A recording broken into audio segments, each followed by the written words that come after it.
Live. Everywhere.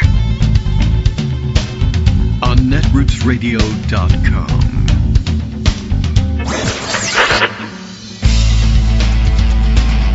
David Waldman. Kagro. In the morning. Now, here's David Waldman. Hey, good morning, everybody. How you doing? We're back live. It's Friday, October 3rd, 2025. Time to get this started all over again. And I guess clean slate. Time to start racking up the sins all over again. All the atonement is done. And we're gonna run wild. Now we're gonna have a 2-for-1 sale on sins, so you can stock up. I don't think I made it through the day without, breaking another commandment somewhere along the line yesterday, probably. But I'm apologizing for it, and that is important. All right. We're back. We sinned against you yesterday by leaving you on your own with, unsupervised, with a pre-recorded Kagro in the Morning Show. Although it was, I think, still pretty timely. We were recording it right up and through Wednesday, so it's not going to be completely out of whack, I guess. But my routine is completely out of whack, so we definitely have that problem. Time for me to, I just didn't get everything set up right, starting in the morning like, I don't need to eat breakfast. Like, oh, no, that was yesterday. Today you probably should. And then I thought, maybe I'll try a new schedule. And then I chickened out right away and said, actually, I think I better eat beforehand. All right. So it's an unusual Friday. Oh, look at this. Oh, this is fun. I have to recheck this one. The blue sky deck not cooperating at the moment, so that's unfortunate. We'll have to see whether we can make that work or have to follow it on our phone, which will make things a little bit difficult. But we grabbed a couple of items off from social media circulation earlier this morning. It's a wild day. There was plenty of chaos. They didn't wait for me to get back to the microphone, as it turns out, and lots happening. And question mark here, not sure what's going on out in Connecticut and see how the renovations are going today, but we extended the invitation to Greg to join us since we kind of shortchanged him by being absent Thursday. And, of course, the other 2 days of the week, we were making way for the work to go on in our usual second half hour. So, he may have some extra things he wants to pitch in, but it may be too noisy to do so. He did say, well, maybe I'll sneak you a few stories silently on the, what do we use now? Zoom backgrounder or whatever the hell we're using these days. I can't even remember which one it is. All right. So we'll keep an eye out for that, see whether anything happens. I should peek in there now, as a matter of fact, and see if anything shows up. So we got the channel open. Time now to go to the roundup of the news. Not the most immediate news because, I don't know, apparently they really just don't want to do. What's the problem here? What's going on with the deck? I don't know. All right, well, we'll see if there are any of the other alternatives load and work from there. Top of the list, I think, for outrages of craziness has happened yesterday. I think top of the list for me is the ICE raid in Chicago, which actually happened Tuesday, I think, but didn't make the news as far as I was a little distracted Wednesday as well, but it hadn't made the news yet, and now everybody's talking about it. And a good point made here. You must have heard of this by now. And of course, there's probably a couple other headlines from around the country and around the world that we ought to be paying attention to. For instance, in this day and age, unfortunately, you can hardly expect to make it through a Jewish holiday like this one without someone being attacked somewhere in or around their synagogue or with some connection to the larger Jewish community. That's kind of the reality now.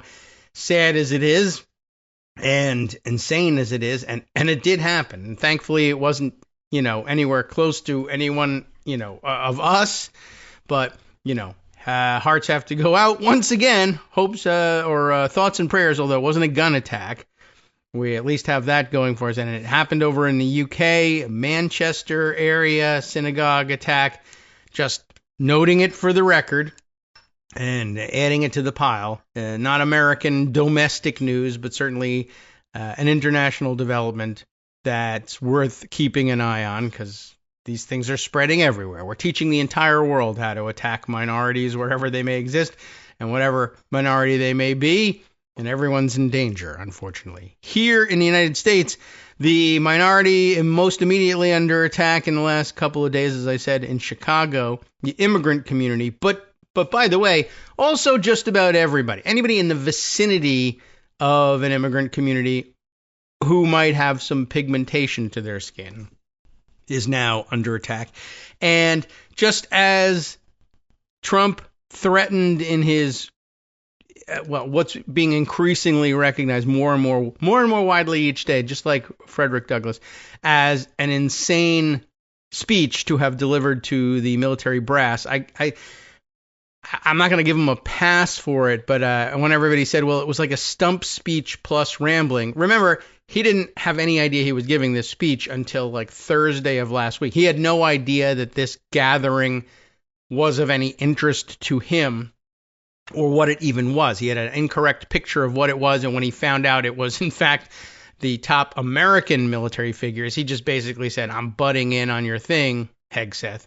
Move over. Oh, and by the way, Secret Service, yes, we're gathering all the top military brass in one room, and we're going to put the Secretary of Defense in the middle of it, and then we're going to add the president as well. So just be on your toes. And then he gave a speech that was, by all accounts, insane. And part of it was, the new part, as Greg mentioned to us as he was reading an article covering it, which, by the way, I went back and reread parts of it. It's very, very interesting, and it was the New York Times coverage of it, and I saw some other commentators point this out, which is what sent me back to it. They're like, this is actually kind of a breakthrough in the kind of language and the way Trump is being covered for the New York Times, which, hopefully continues as a trend, maybe indicative of something larger, maybe it just snuck through, maybe the editors were busy, asleep, fasting, I don't know what. But they did make mention, hey, he gave this rambling 70-plus minute speech in which, well, it wasn't surprising in the sense of anything new or terribly shocking, except one thing, which is where I mean to go with this.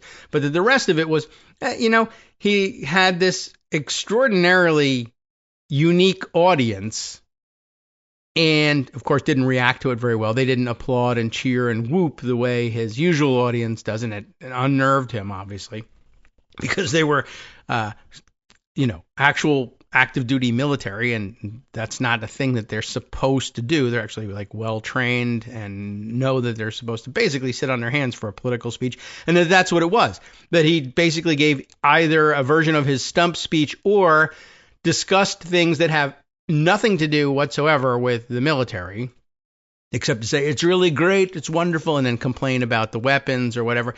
But they made a point of saying in this article that he just basically talked about the things he's been talking about all the time with everybody, no matter who, however inappropriate. Visiting with Netanyahu, he's complaining about, the shampoo not coming out of his hair in the shower. Doesn't matter, same thing over and over again.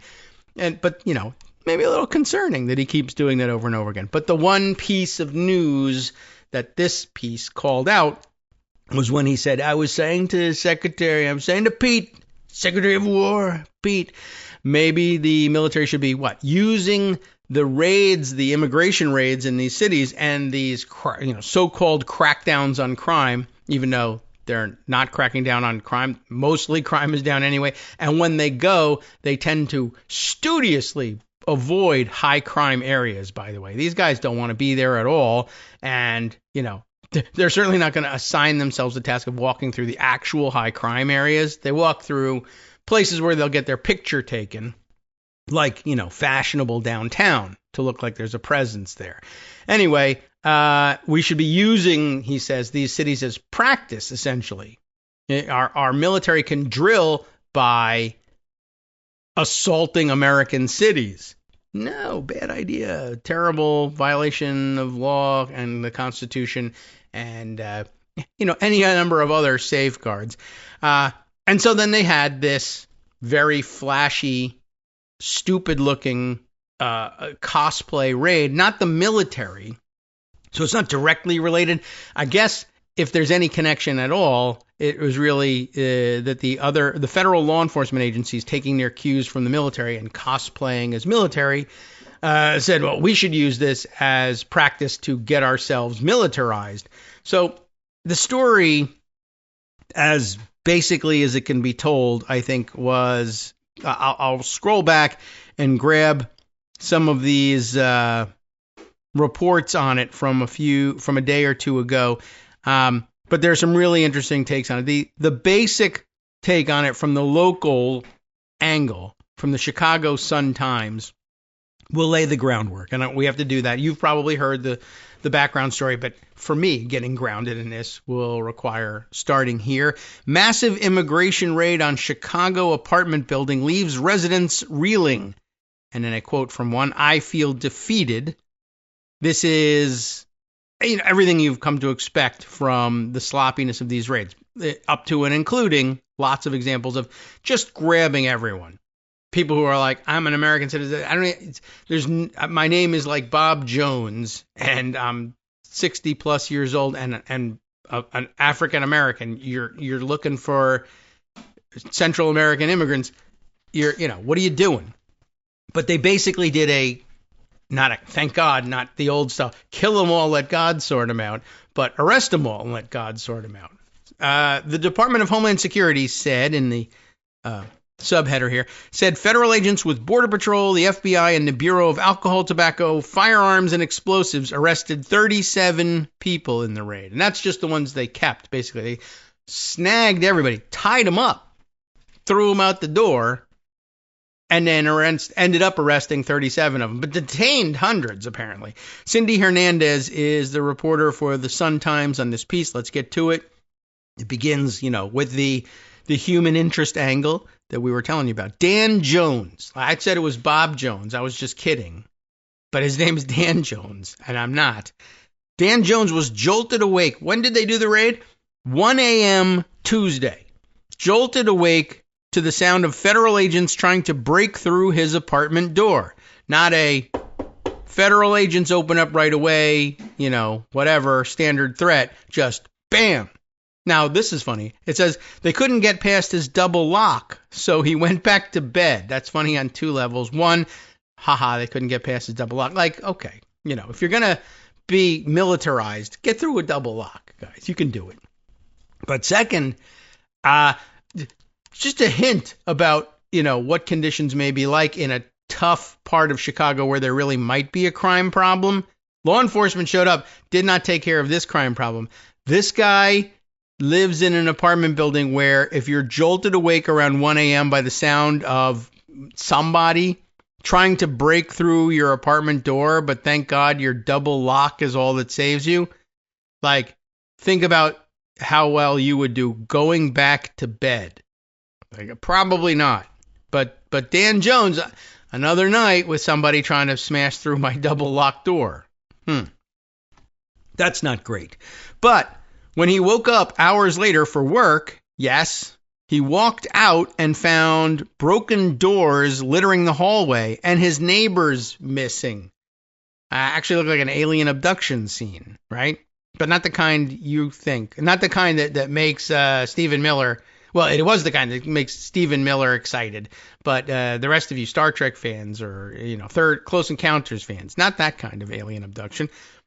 But when he woke up hours later for work, right, he sees the doors, just like the hallway is full of doors and garbage and people's belongings strewn all over the place, but no people. Jones, 27, is among the residents left at 7500 South Shore, South Shore Drive. That's an interesting one.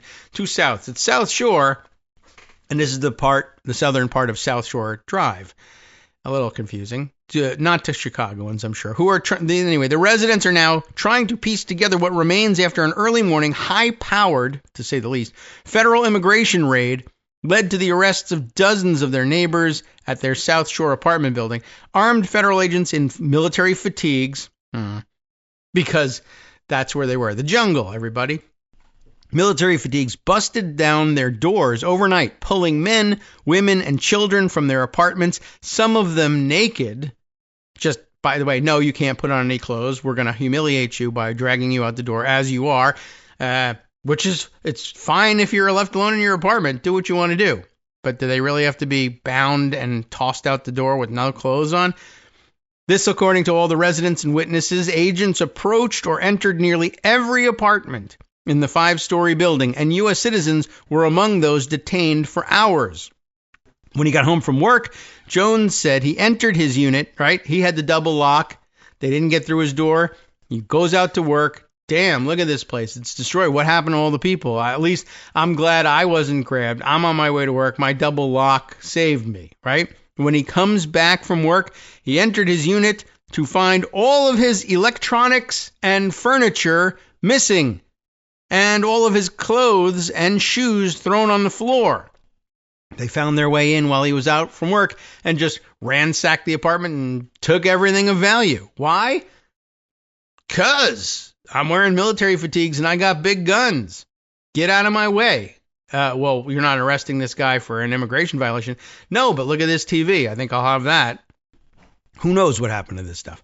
Jones said he has no idea who took his belongings and hadn't received any answers from Chicago police. I think the guy has to call the police, tell them that he was robbed. Who do you think robbed your house? Well, the police did. Not you, but the feds came and they took everybody. They didn't take me. I went to work. They took my TV.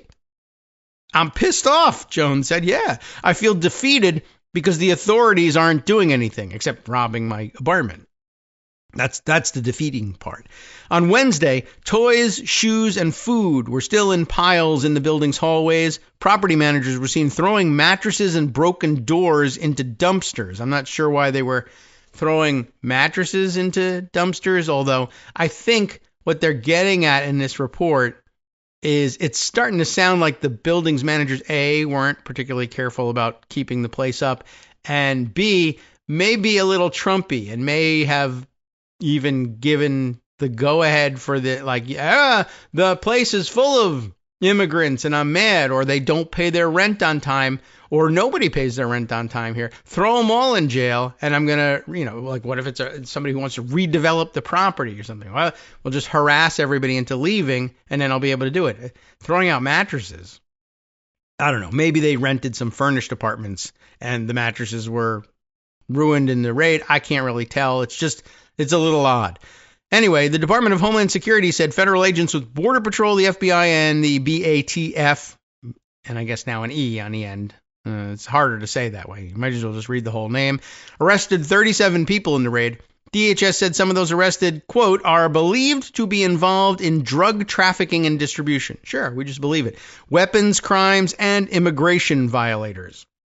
And, in Trump's world, that's supposed to pass for. Well, look the other way now. You're not one of those people. If you're not in jail now, you shouldn't worry.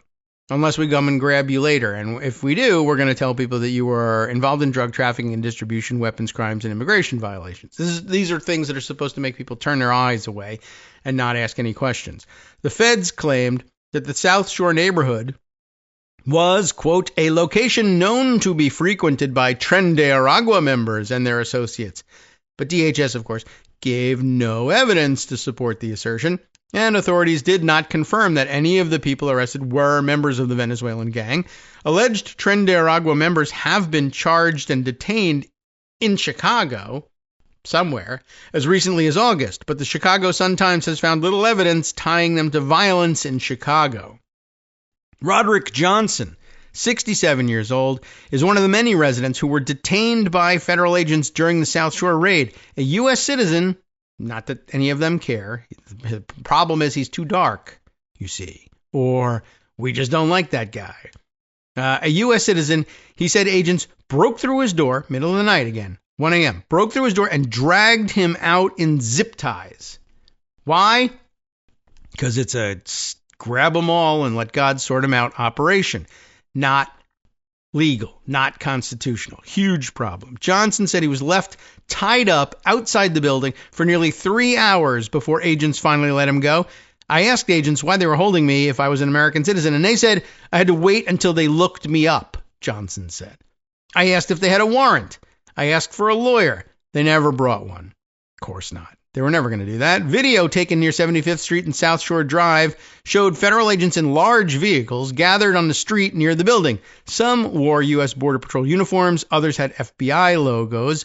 A spokesperson for Chicago's FBI field office confirmed that the Bureau was present to support a, quote, targeted immigration enforcement operation, unquote, carried out by Border Patrol. Targeted in the sense that this is the building and we're going to arrest everybody in it. It was not targeted. The raid is one of the largest operations executed since Trump's administration announced the launch of Operation Midway Blitz. Did you know it had a name? I hadn't heard it yet. On September 8th, so it's been a while, bringing a flood of federal immigration officers to the Chicago area to conduct raids and arrests. A similar raid was carried out in suburban, is it Elgin or Elgin? I'm not certain. But this was led by agents of the U.S. Oh, I'm sorry. It was led by cosplaying hair extension model U.S. Secretary of Homeland Security Kristi Noem, who rode in a military vehicle and blew down the front door of a home where they detained 6 people, including 2 U.S. citizens. So they're really batting great there. I guess 4 out of 6 for a batting average would be pretty good, but arresting people, not so hot. And I wonder, did they let her press the button to blow the door off? That was probably, a mistake.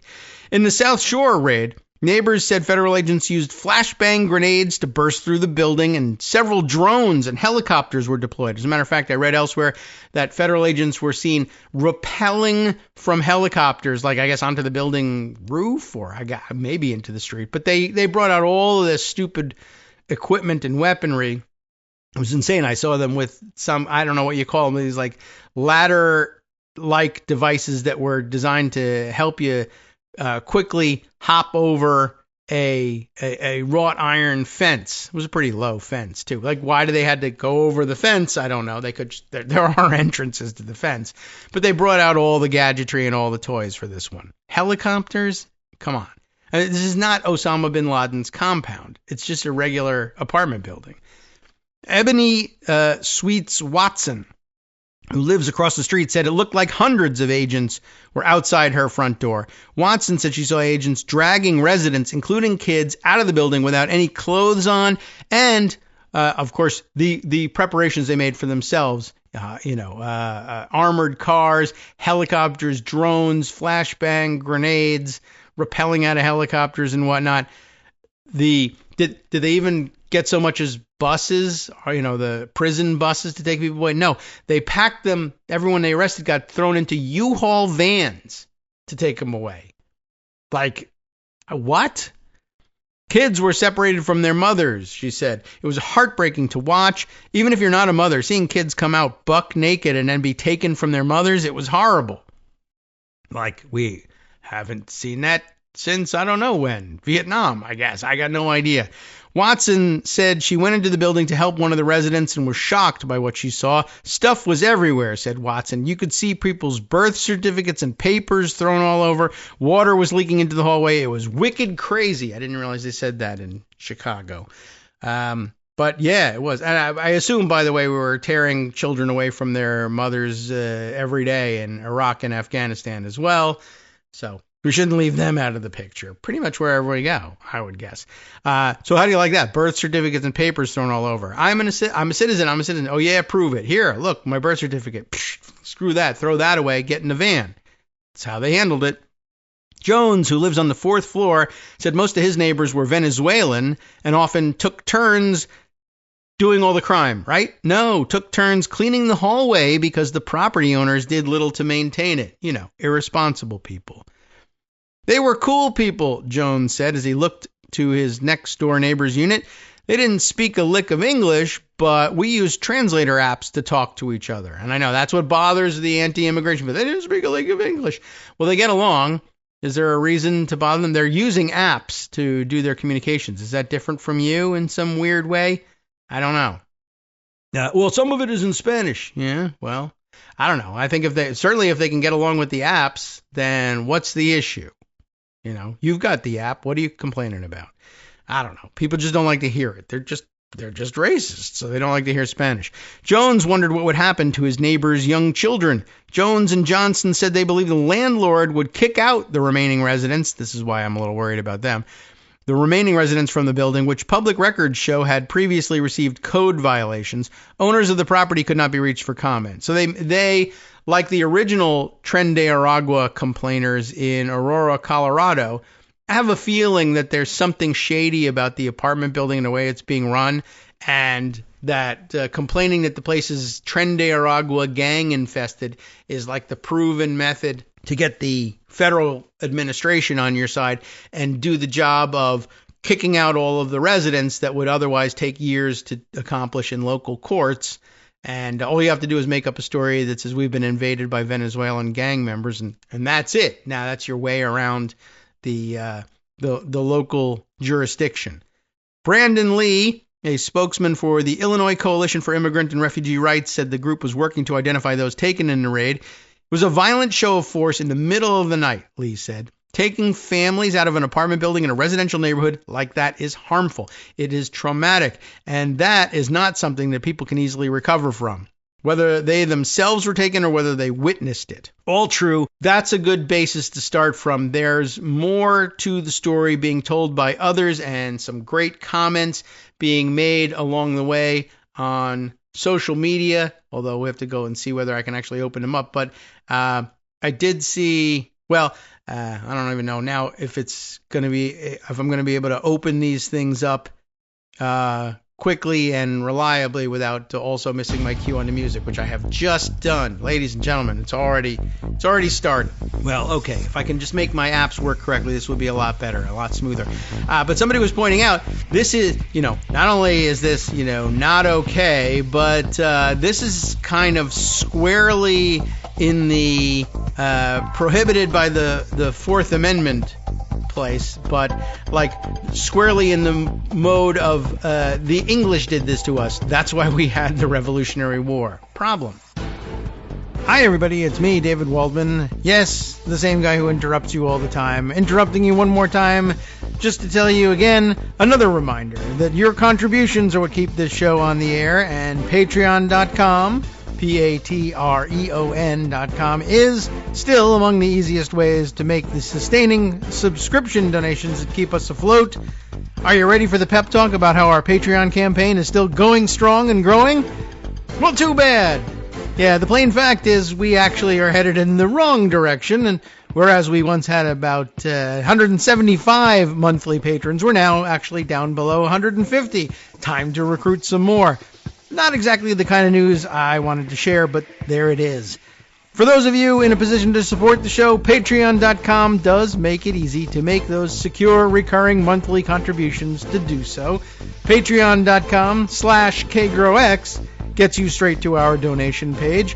We've been through a lot together. The worst of the pandemic, we hope. The worst of the insurrection, we hope. So go ahead and treat yourself. You don't need an excuse. Give yourself the gift of a little something you enjoy in life. Support the show. And of course, if you happen to prefer using PayPal or even the Square Cash app, we're up and running on those options too. So thanks again, everyone, for all your support. We couldn't, or at least shouldn't, do it without you. Hope you'll be on board soon too. Thanks for all your support.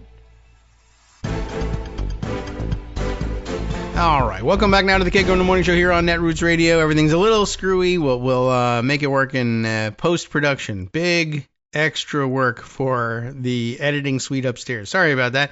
And the instructions I get every time for doing this when the music is late, well, just shut up early, and that makes it a lot easier to do the editing, but it seems so awkward. Anyway, here we are. What I was looking for, now we finally got the Blue Sky deck working again. It must have been some sort of outage.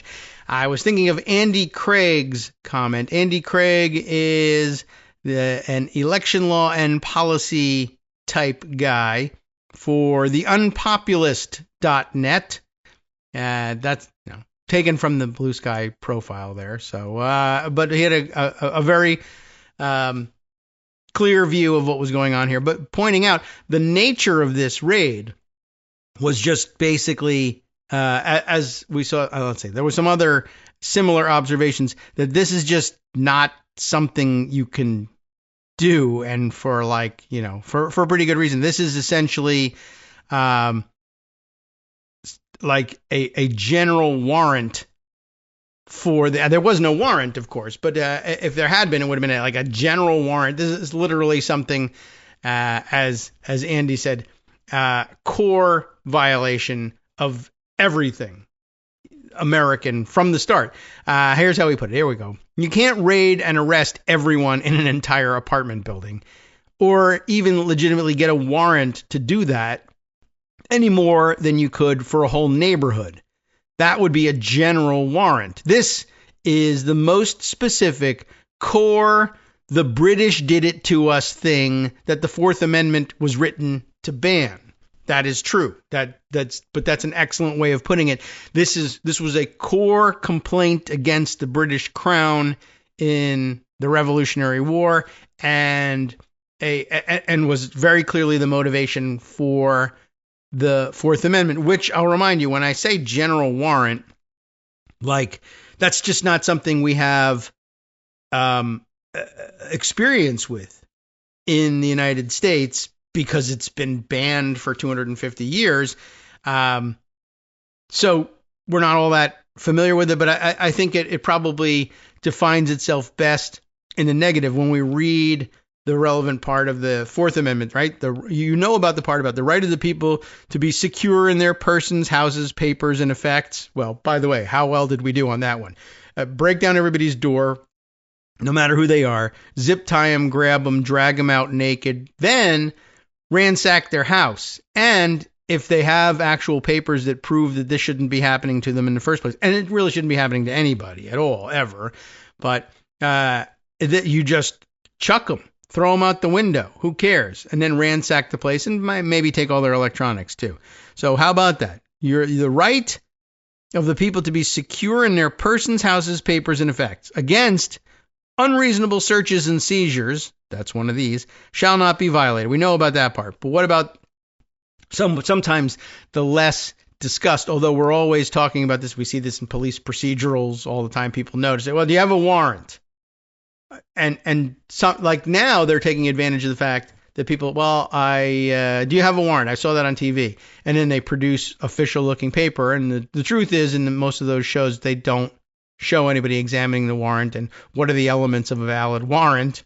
And so most people say, oh, crap. Although now people are learning that very often you have to show me a warrant signed by a judge here. But there's more to it than just signed by a judge. There's supposed to be real specificity in what or whom you are looking for and where you are going to look for it. And you will only get those warrants if you convince a magistrate judge that there's a reasonable suspicion that that is happening there, that you show some probability of actually finding what you're looking for, where you're looking for it. Well, we don't know exactly where. He's hiding out somewhere in Chicago. We want to arrest everyone in Chicago and go through them one by one and see which one is the guy we're looking for. No. Well, how about if we just do his block? No. How about just his building? No. How about just his unit and I arrest everybody? I'm not going to authorize the arrest of everyone in the place.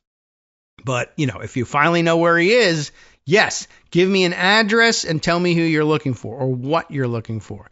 Or, we think he's a drug dealer. Does that mean you can go in there and search the place for guns and do that? Well, it's not supposed to. If you're searching for them and you incidentally find the guns, you can go and you argue, you'll win in court. But if you say you're, looking for, you're supposed to name what you're looking for. And then if you find evidence of other crimes along the way, well, it's challengeable. Anyway, many cases these days in criminal law, you'll lose. But I was going to read you the second part of the Fourth Amendment, right? So about the right to be secure in your stuff, and that no warrants shall issue, but upon probable cause. We know about that. By the way, not just probable cause, but probable cause supported by oath or affirmation, although it's usually the cops giving that oath or affirmation. So, they get it. And particularly describing the place to be searched and the persons or things to be seized. which I guess now has devolved into, well, I guess they didn't get a warrant for it, but I'm not certain that they couldn't get a warrant for it pretty soon once they start threatening the judges. I don't know, generally like this area of Chicago. I'm looking for whatever kind of crime you got. Not supposed to be we have a sound effect for that. That is not how it works. Right, but we're in court pleading this, so we're going to try and keep our heads here and just say, well, that, as you know, Your Honors, not how it works. All right, so I said I had some other coverage for it, other commentary on it. This is a big story, so I'm going to give it a little extra attention, and I think it's, only fair. I also have the coverage from more local coverage, which comes from The Tribe, which I'm not familiar with, but thetribe.com, and very nice. It sounds like there's a little introductory text here that tells us The Tribe is working in collaboration with indie investigative newsroom Unraveled Press and alt weekly Chicago Reader to bring you confirmed sightings of U.S. Immigrations and Customs Enforcement and other federal agents in the Chicago area. So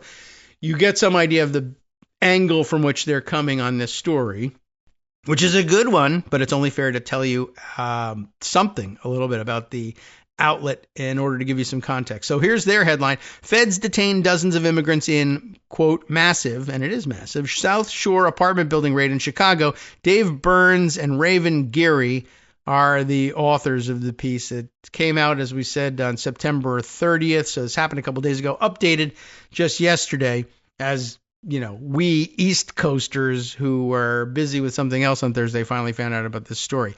A large federal immigration enforcement operation left a trail of destruction in Chicago's South Shore neighborhood overnight Tuesday. Activists and community leaders say at least 40 people were taken into federal custody during the raid, which took place shortly after 1 a.m. Tuesday. Videos shared to social media and the Citizen Neighborhood Watch app show swarms of federal agents at 75th and South Shore during the operation. Neighbors saw platoons of militarized agents transported in moving trucks, and video shows CTA buses being rerouted in response. So maybe finally they decided they had enough people they need either. I'm not sure from this whether they were using the city buses to transport people finally, or they were just rerouting buses around the neighborhood where they were working just to keep traffic out of the area. I don't think it was actually very helpful. And it does. Here's a note that says, okay, the agents themselves came in those moving vans, meaning I guess the U-Hauls. And so, in addition to rolling up in armored vehicles, they also came in there. And so it wasn't just the detainees they were stuffing into U-Hauls. At one point, they stuffed the agents into there, which, maybe you guys should quit this job. It sucks. It's very unsafe. And by the way, who else arrives in face masks, helmets, and makeshift military-style gear in U-Haul vans? And the answer is weirdos and militias like Patriot Front, etc. Usually in the in the Biden administration, we were arresting people who were doing this stuff. And in the Trump administration, they're arresting you. So, not a dime's worth of difference between the two parties. Right, Ralph? Anyway, I also wanted to mention that, where was it? When we were reading through this. Oh, right. The Citizen Neighborhood Watch app showed this swarm of federal agents. Another story I don't know whether we're going to get around to it, but I'll get note to self, but you've likely seen this one too. Apple's App Store was hosting one of these apps. I don't know if it's this one, but I know it's Apple App Store. That's very not easy to say. But the Apple was pressured, Tim Apple was pressured by, guess who, to remove this app from the App Store. The federal government is now saying this app is, a national security risk. Get rid of it. It troubles me. Get rid of it. Which, by the way, in days of yore, was the kind of federal interference which, if alleged, let alone actually executed, was enough to cause a maverick-type billionaire to purchase the platform and ruin it. In case you didn't understand, I was talking about Elon Musk and Twitter, but that was always, they're shadow banning conservatives and they're freezing out conservatives and they're biasing people against it. Why the Twitter files will prove it all. I'll buy Twitter, and then I'll have access to the files, and then I'll give it to my investigative journalist friends, and they'll prove it. And then they got it, and they didn't prove anything, and it didn't matter anyway. He was intent on destroying the place for political reasons, and something, yada, yada. But this time it's really good for America to threaten a major platform and tell them, you better stop, not only stop discriminating against the federal government, which is really hard to do, but also just take our word for it. This is the content you can have and not the content you can't have. It used to make you guys mad, just as it used to make people mad. By the way, do people remember the olden days, even further back than that, when conservative commentators and pundits and the like used to threaten to shoot census workers if they dared to knock on your door and ask you how many people lived in there? That's tyranny. They're intrusive. Remember, it was Eric Erickson saying he was going to use his wife's pink shotgun to chase census workers away from even knocking on his door to ask, can I ask questions? Because you could say no, get lost. He was going to threaten them for, you step on my property, I'm going to aim a shotgun at you, because they were so concerned about tyranny. Now, in the middle of the night, rappelling out of helicopters, busting down doors with no warning whatsoever, zip tying 67-year-olds, children, naked people, and throwing them out in the street. Not a word from the pink shotgun crowd, I don't think. Anyway, back to the tribe's description of what was going on. The raid took place in the Southside neighborhood of South Shore, a predominantly black community that saw an influx of asylum seekers from Latin America. Ready for this? This is the reason I brought this article up. That is to say, okay, predominantly black community, but guess who else is there?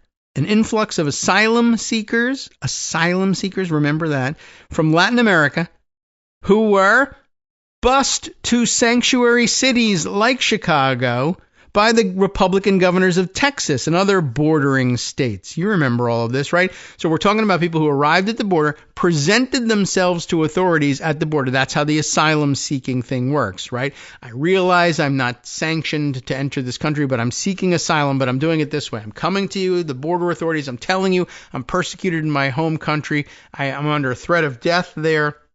Please, you got to help me. Things like America used to stand for.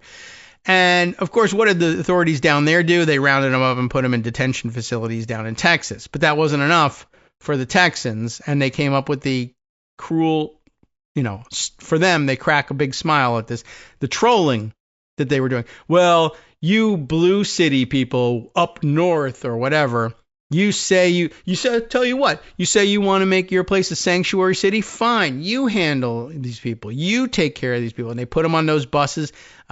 What's his name? Meatball Ron down in Florida. Put him on planes, for God's sake. Flew him to where? Martha's Vineyard. The governor of Texas would bus them to Chicago, and they would dump them off with no warning to the city that they were coming, right? So essentially trying to guarantee a catastrophic failure of care for all of these people. You blue city people say you care about these immigrants, and you didn't do anything about them. And very quickly, as soon as they found out they were dropping them off on random street corners, they organized and took them in and processed them and tried to take care of them and do what they could do to resettle them. So, yeah, we proved our point. No, not really. You were trying to prove that you're trying to demonstrate that northern blue sanctuary cities were being hypocritical. We don't want these people either. We'll kick them out just like you. Or we'll see these things the same way you do and think of them as a burden. Well, that didn't happen. But anyway, so the whole point, what I was getting at here is this has got a real interesting angle to it. The Republicans grab up the asylum seekers at the border and stick them in detention centers and then say, we're going to dump them. We're going to bus them to Chicago and New York and Detroit and wherever else and dump them off there. And that'll show those people up in the northern cities, except they, said, all right, we can deal. So now that they've been dumped there, they've been housed. They're in these apartment buildings. A lot of them are working. Whatever it took to get them resettled while they await the status of their asylum applications. And I guess the Republicans have been seething ever since. And why didn't this cause the collapse of these cities? Why didn't this cause a collapse of social services? Why didn't this move Democratic voters in these cities to the Republican column when we dumped these troublemakers that we can't handle for whatever reason in our area, or we claim we can't handle? How come it didn't ruin everything? How come it didn't turn them Republican? Well, I don't know, and I don't know, and I don't care. They haven't done anything yet, so here's what we're going to do. Now we have a new administration. We're going to go up there and, oh yeah, you say you're a sanctuary city? Well, watch this. We're going to raid you and grab all these people in defiance of your sanctuary city status. I mean, I guess it'd be one thing if people made their way there already, or that the northern cities had, I don't know what it would mean if the northern cities had busted them up there and southern troops were deployed to go grab them back. But think about how ridiculous it is. And from the perspective of the immigrants themselves, right? Well, shining city on a hill, we can always get freedom in America. We'll follow the rules. I know we're not waiting for a visa or anything, but it's a political asylum situation. We'll present ourselves to authorities, we'll throw ourselves on their mercies. Fine, they locked us up in a detention center for a little while. But from their perspective, not quite probably understanding the legal status and the situation, then all of a sudden they're loaded onto buses. And remember that these Republicans told them, get on the bus and sign this voluntary release paper and get on the bus. We're going to take you to a place where they're going to give you jobs and apartments. It was meant to be a lie. We're going to lie to you because we're speaking for these northern cities. We're committing their resources to taking care of you because we're bitter about immigration in general. So they lied to them, and they had no reason to believe that they were lies necessarily. And people would go, but then they arrived, and the northern cities, for the most part, said, all right, well, it's unfortunate that there aren't any compassionate people down in these other red states, but you're here now. We're going to do our best to handle you. And they did, in many cases, get apartments. And I don't know about the job situation, but maybe they've been surviving ever since, whether that's on social welfare or not. I'm sure it's a mix, but very interesting. So they resettled people up there, and then as the red state governors crossed their arms and see that there wasn't enough crime or destruction happening, they then said, and again, from the viewpoint of the migrants, well, they got resettled. And then for a few months later, the government comes, and I don't know how well they distinguish between local jurisdiction, state jurisdiction, and federal jurisdiction. The police show up again, raid the apartments they've been put into by the local authorities in the middle of the night and drag them back out, only to probably put them on buses, take them back to Texas and put them back in the detention centers they were in before, and then finally deport them.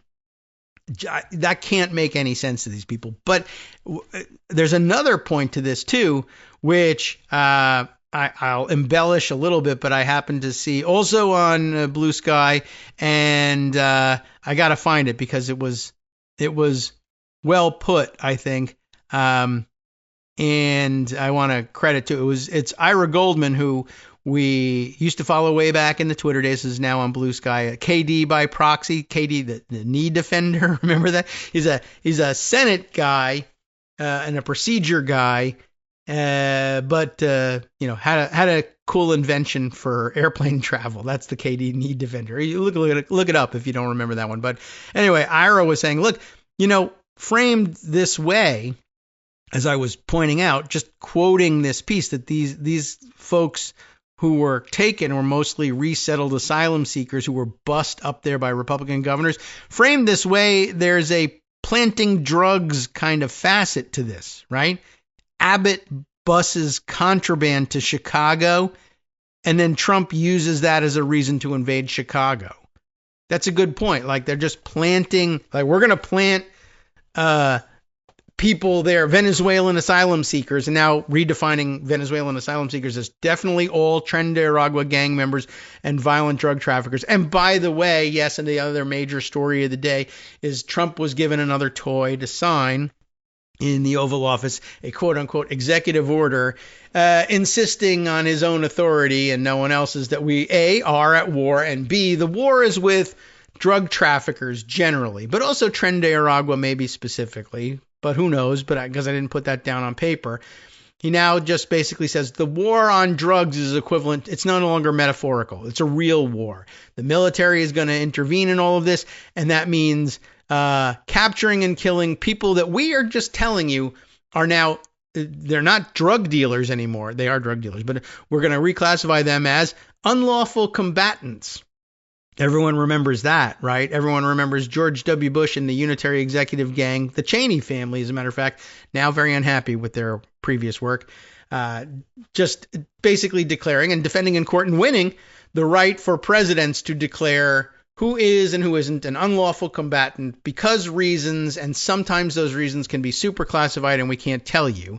And that was very troubling and concerning. And when we finally rid ourselves of the George W. Bush administration, some weird people, some idiots, took advantage of an opportunity, went to the White House and said, you really got to do something about this. You got to draw the line here and challenge this unlawful combatant definition, procedure, this indefinite detention idea, various, and plus, of course, the torture doctrines that they've left in place. If you don't, it's, otherwise we're going to be stuck with it. At best, we'll be stuck with, well, when there's a Democratic president, there are laws and treaties and constitutions, and when there are Republican presidents, there are not. But more to the point, if you don't do something to show that there's a price to be paid for this kind of garbage, the next Republican administration, whoever it is, whenever it arrives, will just pick up where the Bush administration left off and do far, far worse with it than they did. They just ran out of time in the Bush administration. Plus, of course, they changed foes. It used to be, everybody who's lightly brown tinted because they are Middle Eastern in some way, well, those will be our targets. And then, why don't we make them a little bit, how about if they were lightly brown or maybe darker brown tinted because they were Latin American, or maybe also black, or maybe just anybody who isn't us, possibly, could be the targets. It was very dangerous. And the idea at the time of, the president will be fairly responsible in deciding who is and isn't an unlawful combatant. But it needs to be flexible because some of these terrorist organizations are shadowy and weird. Same with the drug organizations. But we understood one as crime and one as terrorism, although really the rest of us also recognize terrorism is a crime. You can prosecute it that way. They're threatening people. They're injuring people. They're murdering people. We can deal with all of that as a criminal act. But yes, there is a level at which it rises above perhaps ordinary criminality. Sure. And we understand there needs to be some flexibility to deal with it. But how about some checks and balances on this idea? Because they pushed back against it, and Republicans in the George W. Bush era insisted, no, he's not going to just declare domestic political enemies to be enemy combatants, unlawful combatants, and throw Democrats in jail. Well, he could. That's the problem with the way this process works. But no responsible person would ever do such a thing. Maybe, sort of. But George W. Bush wasn't at the time viewed as a particularly responsible guy. But who knew that the very next Republican administration, just like we said, would not only pick up where Bush left off and do it much, much worse, but that it would be, orange ass clown guy who took over and had just no interest whatsoever in being responsible about anything. Was surrounded by counselors who said, please don't be legalistic and responsible about things. And he said, okay, sure. Why don't you take care of it while I go play golf and make speeches? And they did. And golly, if it isn't pretty much exactly what everybody said what a few people said it was going to be. And you made the mistake of leaving these things on the books. And undisturbed and fully unchallenged in any way, shape, or form. And now it's come back to haunt us. But yes, Ira makes a good point. We'll show you. We'll bus these people to Chicago and dump them. And then no disaster ensued. And so then it reminds me actually a little bit like of the Bill Pulte thing in working in the housing agency and having come from the private real estate development market and having seen how many people they sold properties to where they could close the deal if they said, you can put a little extra cash into the deal if we have you sign. If you just tell people it's your primary residence, you're going to save a bundle on taxes and on your loan. And if that, does that help you close the deal? I know it was a little tight for you, but this puts an extra couple $1,000 in your pocket. Now you can afford it. Great. Okay. So they'd make the sale, and then Pulte kind of comes into government knowing pretty much anybody with multiple properties could probably be snagged on this thing. And so they use it as a political tool. I created this situation where I enticed people to sign this paperwork that would get them in trouble if anybody went looking. Now I'm the person who's in charge of looking. And so I'm going to make my quota, and I can politically target just about anybody I want and come up with a paper that I'll pretend is mortgage fraud. Similarly, you have the red state governors first just trying to annoy blue state governors in blue cities, mayors in blue cities, etc., and sanctuary cities by dumping people there. And when I found out it didn't actually annoy anybody, they said, all right, well, I'm going to tell on you to the federal government. Look, there's people there living in sanctuary cities. You said, Mr. President, you hate sanctuary cities. There's a bunch of people from Venezuela right there. How do you know? I put them there. And who pays for that? Why don't they raid Texas and arrest the governor for dumping those people there? If it's a big, national security problem or a local crime problem, thanks a lot. Why don't they arrest Greg Abbott for bringing them there, if that's what they believe about these folks, that they're all criminals and all Tren de Aragua members? Instead, they're punished. What do you know? The punishment falls on Chicago. Yeah, planting drugs is basically what they're doing here, except there's no drugs, just people. Anyway, where were we? Reading through the Tribe piece here. We'll go back to it. The raid took place in the South Side neighborhood on South Shore of South Shore. A predominantly black community saw an influx of asylum seekers from Latin America who were bused to sanctuary cities like Chicago by Republican governors in Texas and other bordering states. Between August 2022 and December 2024, over 51,000 migrants arrived in Chicago, according to the city's new arrivals dashboard. They were actually, willing to keep track of that and do the organizing it took to take care of it. That's why they had a dashboard. In April, a Tribe investigation revealed housing stock and affordability as the underlying reasons why migrants landed in black Chicago communities of South Shore, Englewood, and North Lawndale. On Tuesday, photos of ransacked apartments showed doors kicked in and belongings tossed around and tossed onto the ground in the aftermath of the raid. Initial reports of gunfire at the location turned out to be flash grenades launched by federal agents.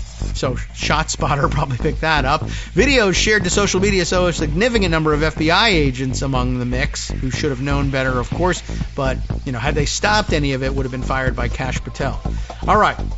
There's more to it. It's a big story, and there's a lot wrapped up in it. We'll try to move on to a couple of other stories just to mix it up a little bit this Friday. After this brief 1-minute reset. We're on time. All right, welcome back now to the Kagro in the Morning Show here on Netroots Radio. There's more to say, and the Tribe is saying it. Let's read through the rest of this thing, and there's still a little bit more. It's a big story. There's a lot tied to this. And I don't know, I think it's a worthy Friday endeavor. So, where were we? We're going to read on here in the Tribe. Advocates are still working to confirm the true number of people now gone from the apartments. Like, we know about the arrests being numbered at 37 specifically, but that's not the same as how many people were taken and aren't back yet.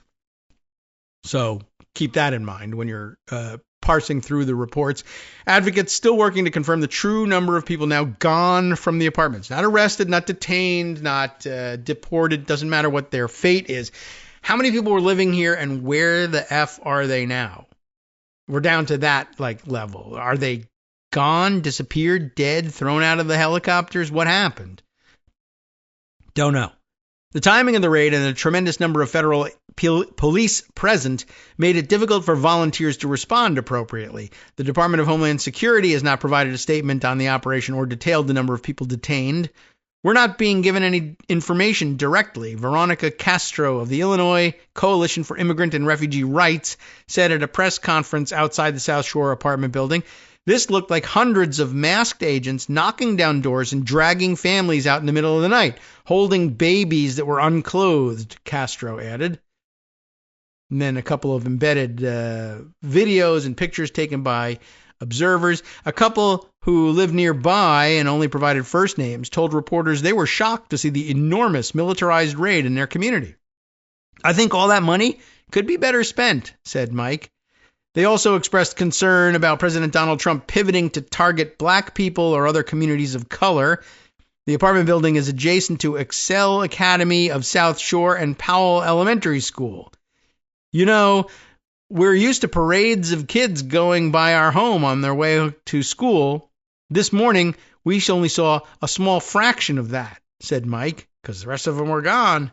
And probably a good deal of them were being held home from school by parents who were just worried about them being snatched up on their way to or from. While the community has seen occasional ICE arrests, the South Shore neighborhood has not been a daily hotbed of activity in recent weeks, nor since Border Patrol's arrival last week. Castro noted the community largely welcomed people to the neighborhood, where Texas Governor Greg Abbott began purchasing bus tickets to Chicago for newly arrived migrants in 2022. There's things we can't do. We're facing the full force of the federal government, said Illinois Senator Robert Peters, of the 13th District State Senator, after Tuesday's press conference. He said this in response to questions about what the state government can do to address the immigration raids. And by the way, if you're following along at the moment in Blue Sky, I'm beginning to see that some of the reaction is less than encouraging as people come out to protest what has happened there and protest outside, I guess, of the facility where they think some of the people may be being held. They're being met by the state police in riot gear, and they're not particularly welcoming. And remember, this is the state police. The state is Illinois. And so we've heard a lot of bold talk, and we're very happy to hear it from Governor Pritzker there about standing up to this out-of-control rogue federal government that we've got. But when people showed up to protest, somehow the state police are no more helpful in all of this than anybody else in any of the red states or the federal law enforcement officials or whoever it is who's showing up in masks. And we may have a contest for control going on of the state police. They tend to run a little conservative. But the governor's the governor. Can we get a handle on these guys or not? I'm a little curious to see how this is coming out. Anyway, as I mentioned, I'll see if I can't find some of the Blue Sky posts about this and include them in today's roundup, which will be my own handiwork as Scott is out today. So hope you're doing some good, productive work or taking a nap, Scott. I don't know which one it is, but all right, we'll miss you today. Anyway, still more from the tribe here on. Oh, yes, right. So the local state senator, Robert Peters, saying tough situation. Referring to Trump, Peters added, he's doing Black Hawk helicopters and people in masks. I want to temper people's expectations. It's difficult to know exactly what you can do to push back against that. On Monday, Governor J.B. Pritzker announced DHS is also now seeking the addition of 100 National Guard troops to protect ICE operations in Chicagoland. This morning's raid in the South Shore neighborhood of Chicago represents a further escalation of ICE and CBP's operations in Illinois and a further militarization of black neighborhoods in Chicago, said ICIRR spokesperson Brandon Lee in a prepared statement. This is part of a prolonged attack on Chicago communities by Trump and other MAGA leaders to sow discord and divide communities. Well, it's certainly sowing discord. I mentioned that there were a couple other reports and comments about the situation which I thought were worthy of including in the record here. Let me scroll through and sort them out here because there's a number of things that came pouring in. I noticed this comment also on Blue Sky earlier today, in which, all right, opening it up here, Melissa Ryan, longtime Netroots Nation denizen like all the rest of us, and author of the, does she list her newsletter here? Yes, you remember Alt-Right Delete. It's been around a couple of years here, but certainly during the first Trump administration, is I think when she launched it. But you can tell it's already kind of getting dated.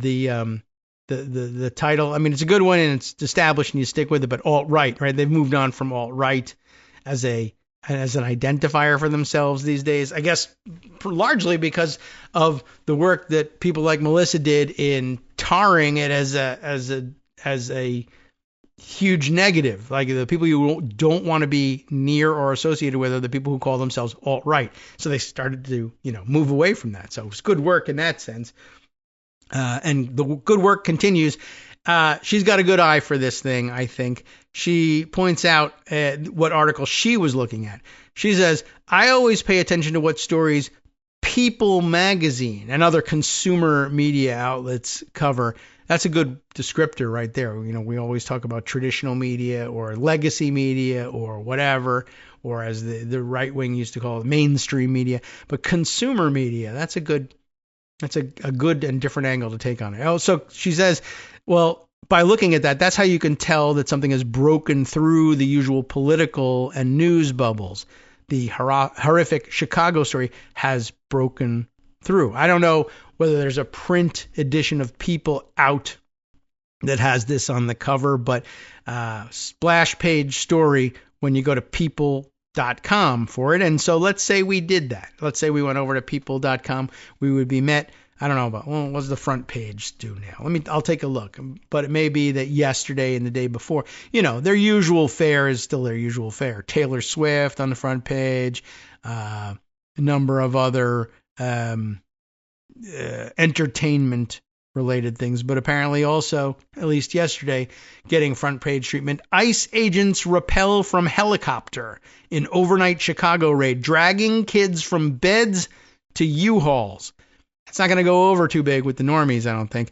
It was heartbreaking to watch, said a neighbor who described seeing, quote, buck-naked children getting separated from their mothers during the raid on a South Side apartment building. And by the way, for all the commentary that there's been along the way that you might have thought was tongue-in-cheek, but then turned out, because you dare not, at the moment, just outright accuse people of this, but then it turns out that after a while, it turned out to be true and well-founded, the accusations. This idea that, masked people who won't identify themselves can come in and separate the children, and God only knows what's happening to them, and every Republican accusation being a confession that they're running around the country complaining, well, we're interdicting in all of this migrant activity because it's all human trafficking. And even they're taking kids and sex trafficking the kids. And then, as it dawns on you that every Republican accusation is a confession. And then as the cases started rolling in, that, oh yeah, look at that. As it turns out, it is the Republicans who are kidnapping kids and sex trafficking them. Wow. Oh, and by the way, we found one of them, and his name is Jeffrey Epstein. And for some strange reason, the Trump administration is going through gyrations to protect the guy. Still happening, by the way. Yes, the government shutdown still underway. And I guess we'll be getting nowhere in releasing those Epstein files. Anyway, I'm just going to float for you that last night or the other night, federal agents were rappelling out of helicopters in face masks to grab naked children and throw them into trucks and drive them to parts unknown. I mean, remember, as we were saying earlier, remember when they were going to threaten census workers with a shotgun? Remember when this was exactly why gun nuts were stockpiling guns in case the federal government turns tyrannical and kicks in your door at 1 a.m. on a Tuesday and handcuffs you and drags you off, or takes your children, strips them naked and throws them in a truck and take them somewhere? Yeah. Remember when this was enough to drive people out with AR-15s to raid local pizza places? On the theory that that's what was happening to these kids, except nothing was actually happening to the kids at that point. But now they are weirdly handcuffing parents and taking naked children and putting them in trucks and driving them to somewhere and no one knows where they are. Yeah, the same guys who are hiding the Epstein files are doing this. I'm just throwing it out there. It may be circumstantial evidence. But there's also, what else is circumstantial evidence? The pile of proof that every Republican accusation is a confession. And the continuing win streak for pedocon theory. Just saying, they just had a massive arrest. There's lots of other aspects to focus on. But don't lose sight of the fact that somebody was kidnapping bound naked children in all of this. And we don't know who. Epstein files, la-di-da. So, what does People magazine have to say about all this? I'll ask Janelle Griffith. She's the one who wrote it. Well, okay, I won't ask her. I'll just read what she wrote. For months, President Donald Trump threatened to escalate immigration enforcement in Chicago, and this week those threats came to bear in a dramatic way. Again, I know you know the basics of it. I know we're spending maybe too much time on this, or maybe not enough time can be spent on this. But it is important. Melissa makes a great point. This is where a lot of people are going to be getting their first news of this. People magazine. What are they going to read? Overnight on Tuesday, September 30th, federal agents from different agencies raided an apartment building on the south side of Chicago, the nation's third largest city by population. Armed federal agents in military fatigues busted down doors, pulling men, women, and children, some of them allegedly naked, from their apartments, residents and witnesses told the Chicago Sun-Times. A spokesperson for the Department of Homeland Security said agents with Border Patrol, FBI, BATF, plus the E now arrested 37 people. You all know all about that. Then they said, oh, well, it was a location known to be frequented by Tren de Aragua members and their associates. Proof? Nope, none. Due to the size of the operation, DHS law enforcement is continuing to gather more information on those arrested. They didn't even know. And provide more information when available, maybe, I would guess. Federal law enforcement officers will not stand by and allow criminal activity, I guess they meant to, flourish in our American neighborhoods. Not without their getting a piece of the action. I'll tell you that. We're not going to stand around here and watch perfectly good kids who could be stripped naked and shipped to sex traffickers go to waste. Maybe, says the DHS. I'm just saying, release the files if you think that they're exonerating. At least one U.S. citizen was among those arrested, whom the DHS spokesperson said had an active narcotics-related warrant out of Chicago. Really? Who? Why? Where? Show me the warrant. Is that why you were there? No? Okay.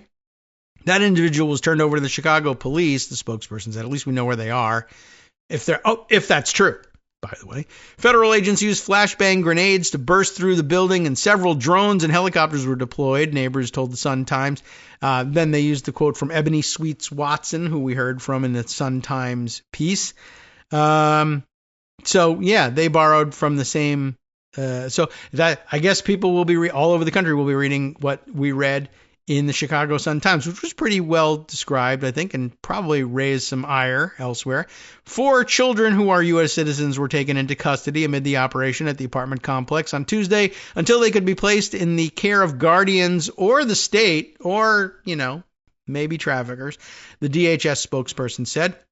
Then the story of Roderick Johnson, of course, who was dragged out in zip ties despite, having no indication whatsoever that he was not only any kind of immigrant, but certainly not a member of Tren de Aragua.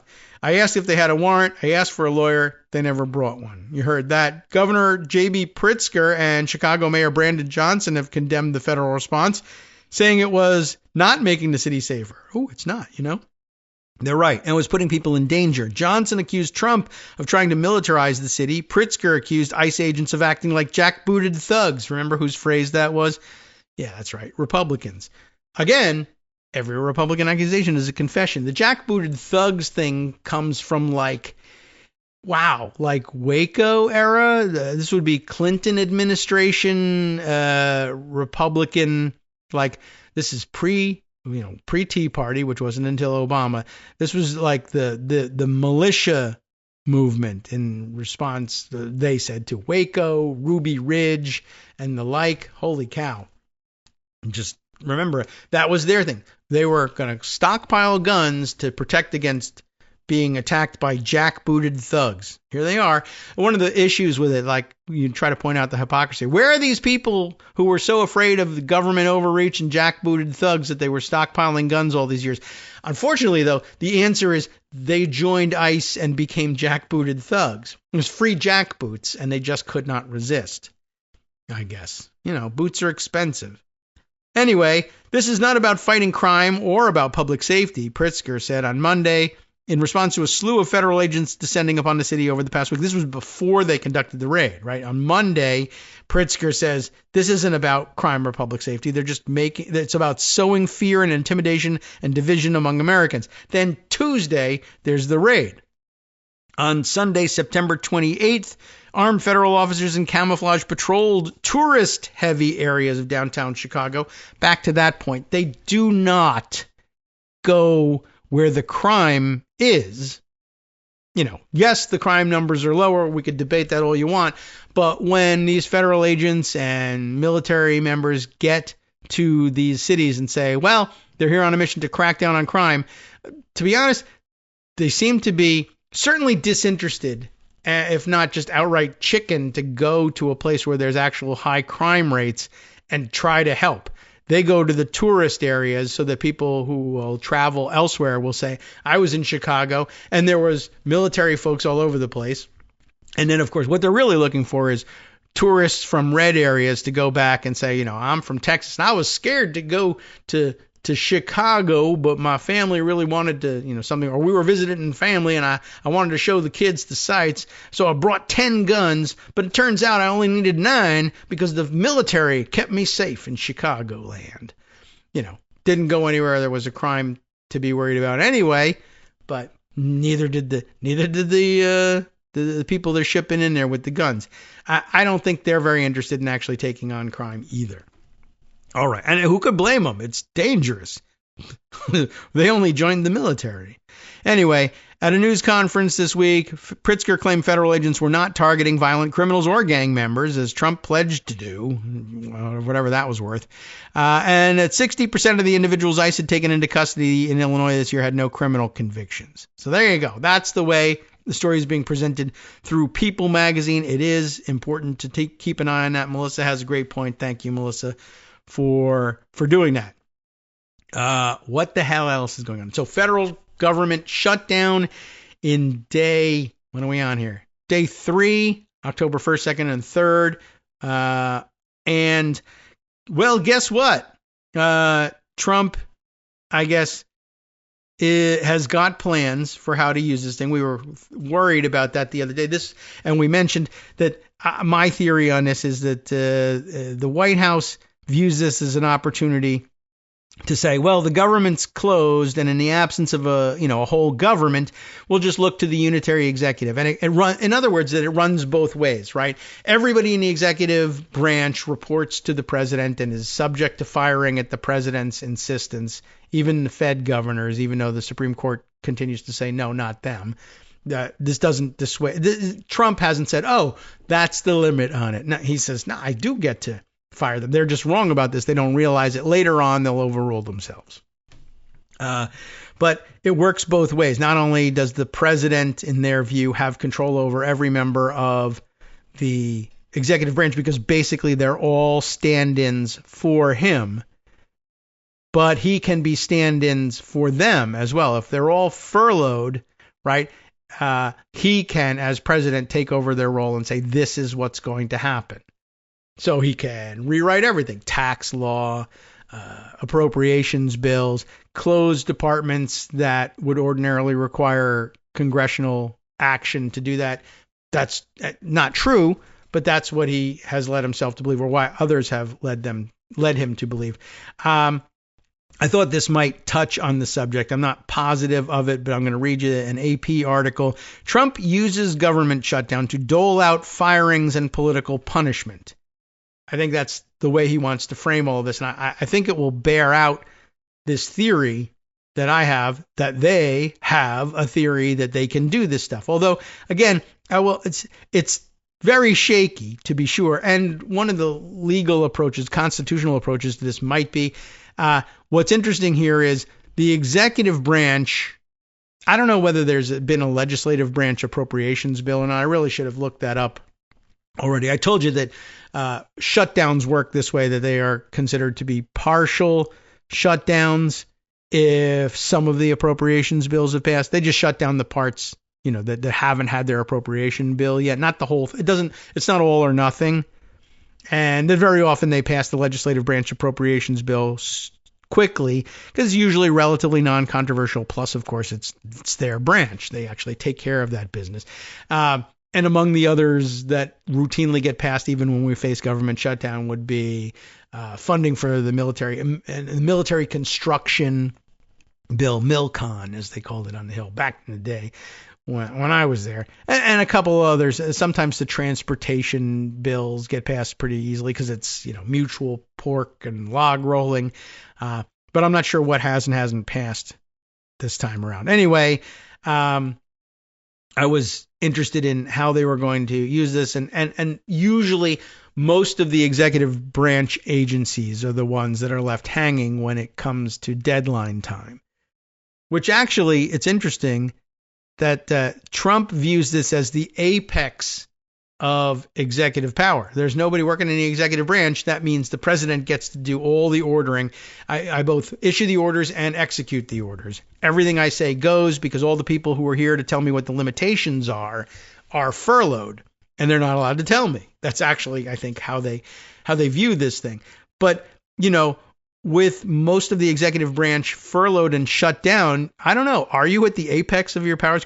Shouldn't it be like the exact opposite? There's less you can do because there's no authorization for you to do anything and no money to be spent to execute anything. Well, minus what's supposed to be the essential functions. But it's a pretty novel view to say, oh, the government is closed. That means the government is actually at the height of its power.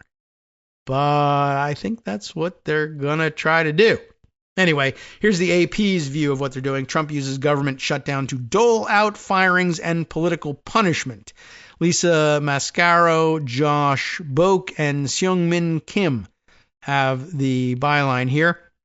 President Donald Trump has seized on the government shutdown as an opportunity to reshape the federal workforce. That's kind of normalizing. And punish detractors. That's not.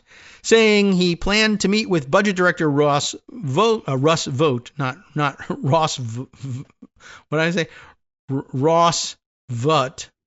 Ross Vogt. You know who he is. To talk through, quote, temporary or permanent, unquote, spending cuts that could set up a lose-lose dynamic for Democratic lawmakers.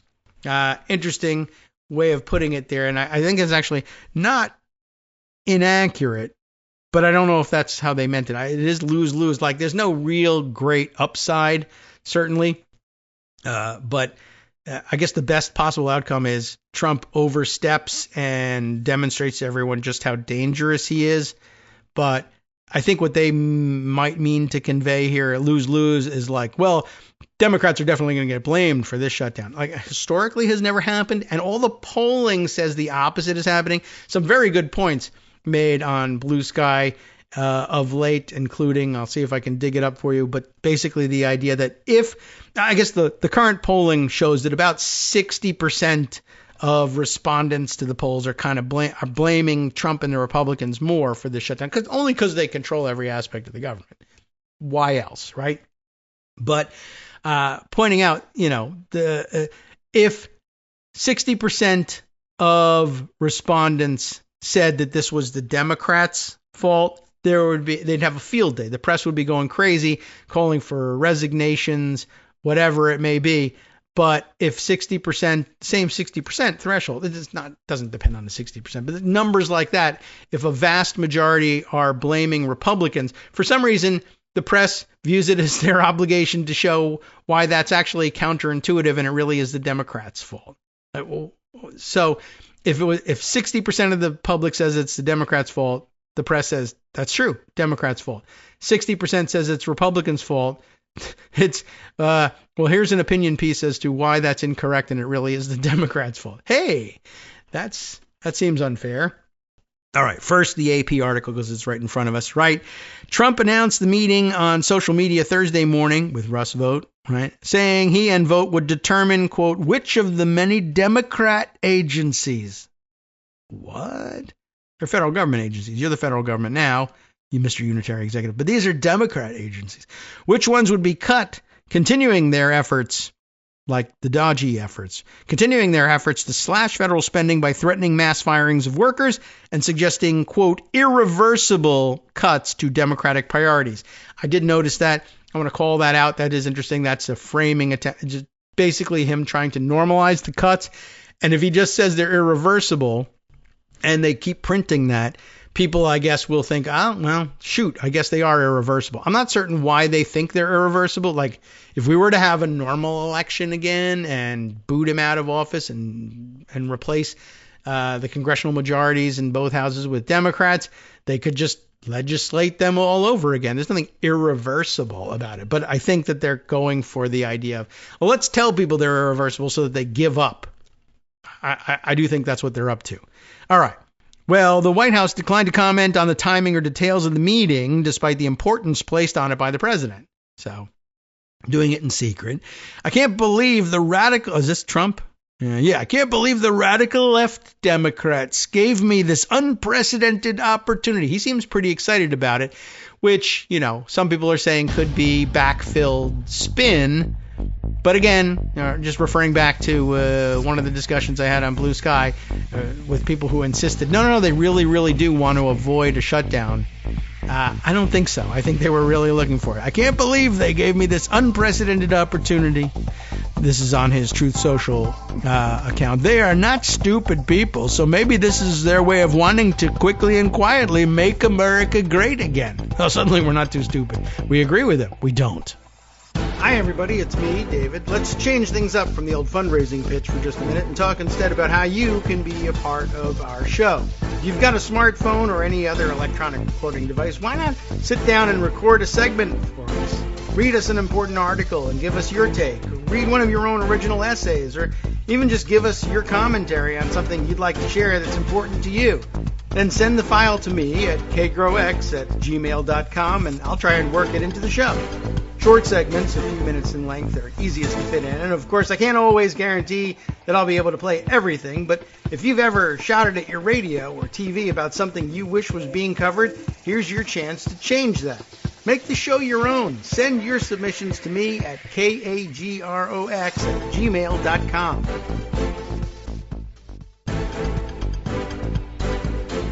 All right, welcome back now to the Kagro in the Morning Show here on Netroots Radio. Let's get through what we were dealing with. And by the way, I did find the comment I had referenced before, and of course it is MTSW, and I always forget every day. Is it Matt Sweeney? I don't even know. And it's not in his profile anymore, and I guess that's probably the way we should all handle our profiles. I got to change mine to not David Waldman, so they don't come and round me up, but it's a little too late for that. Anyway, but it was his comment that I was referencing before. If there was a poll about the shutdown, it was like, quote, 60% of voters blame Democrats, we'd get wall-to-wall news, quote, analysis, saying the Democrats must immediately capitulate or face electoral ruin. But when we have the opposite, like we do now, the media doubles down on efforts to blame Democrats. It is a little strange, to say the least. Okay. By the way, as we're reading through what Trump is saying about the shutdown and using Russ vote, not Ross Vought, or whatever the hell I was about to say.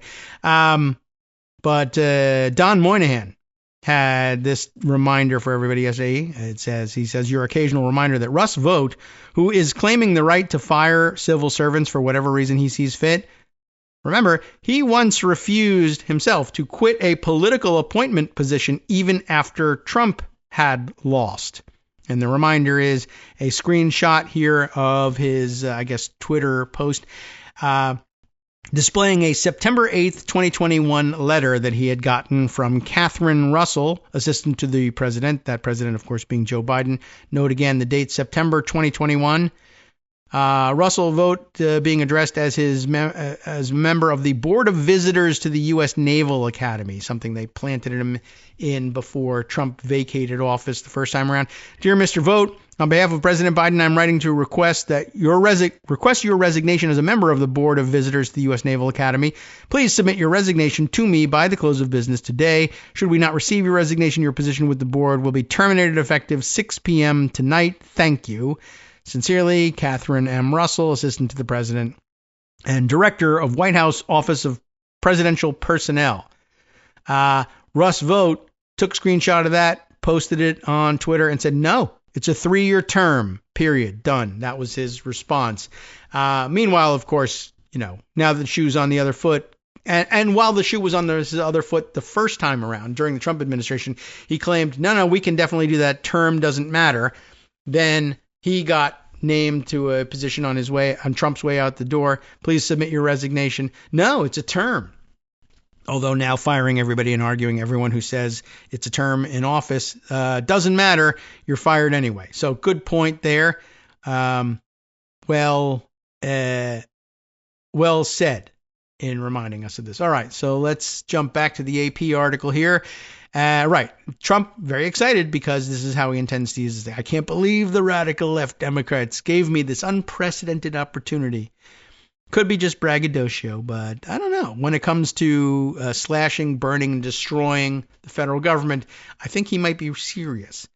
Trump has been very direct about his intentions in saying that he believes the Democrats would get the blame if he chooses to fire people or cut spending as part of the shutdown. There could be firings, and that's their fault, the president said in an interview with One America News that was released on Thursday. I mean, we could cut projects that they wanted, favorite projects, and they'd be permanently cut. There's no real reason to believe that. The Truth Social post was notable in its explicit embrace of Project 2025. You may recall that one, a controversial policy blueprint drafted by the Heritage Foundation that Trump distanced himself from during his re-election campaign. A lot of people need some answers to answer for that one. Just the same as, every other failure along the way, going back, decades at this point, that the reporters are too credulous in their both sidesing. And, the president disavows it. Well, that's crazy. Are you kidding me? He doesn't have an agenda of his own, for one thing. And for another, all the people who wrote the thing were in the first Trump administration and say they'll be in the second Trump administration. And lo and behold, they were. I mean, it was all right there in front of you. The fact that he said he was disavowing it, you could print that he says that, but maybe you want to say, we actually have experience with this guy, biggest effing liar in the world. No real reason to believe it. Could have fit that in the article. They just didn't. And no response about it. No, just as, no real soul searching about but her emails, no real soul searching about but Biden is old, no real soul searching, by the way, about we found out in this, in 2004 that there was warrantless wiretapping going on in the United States, and that really was like hugely unconstitutional, a huge problem for George W. Bush. But we don't want to affect the outcome of the election. Why not? It should affect the outcome of the election if the president's, committing unconstitutional acts and high crimes and misdemeanors. But whatever. What can you do? I'm sure they'll learn from their mistakes.